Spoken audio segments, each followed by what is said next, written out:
Assalamualaikum warahmatullahi wabarakatuh. Perkenalkan, nama saya Selviana dari kelas BKA24. Di sini saya akan menjelaskan materi presentasi yang berjudul angket. Baik, untuk mempersingkat waktu, langsung saja kita masuk pada materi penjelasan. Apa itu angket?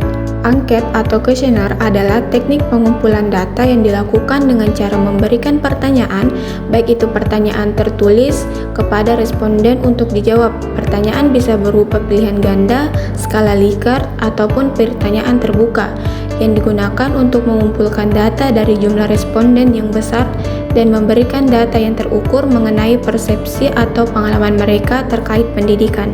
Selanjutnya ada jenis-jenis angket. Berdasarkan bentuk pertanyaannya, kuesioner dapat dikategorikan dalam dua jenis, yaitu kuesioner terbuka dan kuesioner tertutup.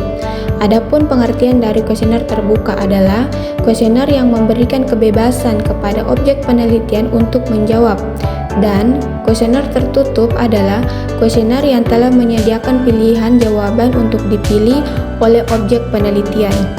Selanjutnya ada langkah-langkah dalam penyusunan angket.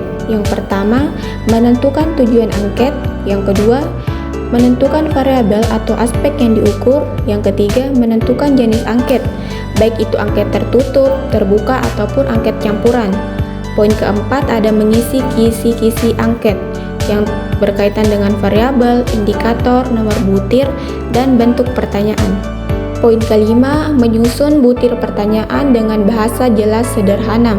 Poin keenam, menentukan skala penilaian yang berkaitan dengan skala Likert, skala ya atau tidak, skala frekuensi.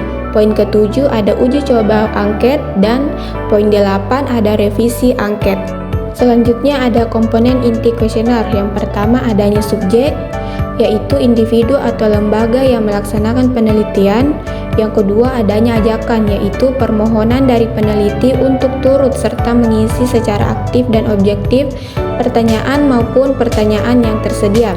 Yang ketiga adanya petunjuk pengisian kuesioner, di mana petunjuk yang tersedia harus mudah dimengerti. Yang keempat adanya pertanyaan maupun pernyataan beserta tempat mengisi jawaban, baik secara terbuka, semi tertutup, ataupun tertutup. Selanjutnya ada prinsip dalam teknik pengumpulan data kuesioner. Memiliki 3 poin. Yang pertama, isi dan tujuan pertanyaannya ditujukan untuk mengukur mana yang harus ada dalam skala yang jelas dan dalam pilihan jawaban. Poin kedua, bahasa yang digunakan harus sesuai dengan kemampuan responden, sehingga tidak mungkin menggunakan bahasa yang penuh dengan istilah asing ataupun bahasa asing yang tidak dimengerti oleh responden. Poin ketiga, ada menentukan tipe dan bentuk pertanyaan bisa terbuka ataupun tertutup. Dan yang terakhir ada kesimpulan. Angket merupakan instrumen asesmen non-tes yang efektif untuk mengungkap sikap, minat, dan persepsi peserta didik dalam layanan bimbingan dan konseling. Penggunaan angket memungkinkan pengumpulan data secara sistematis, efisien, dan menjangkau responden dalam jumlah yang besar. Namun, agar hasil yang diperoleh valid dan reliabel, angket harus disusun secara tepat, menggunakan bahasa yang jelas, serta disesuaikan dengan karakteristik responden. Dengan perencanaan dan pengelolaan yang baik, angket dapat mendukung pengambilan keputusan dan perencanaan layanan bimbingan dan konseling secara tepat sasaran.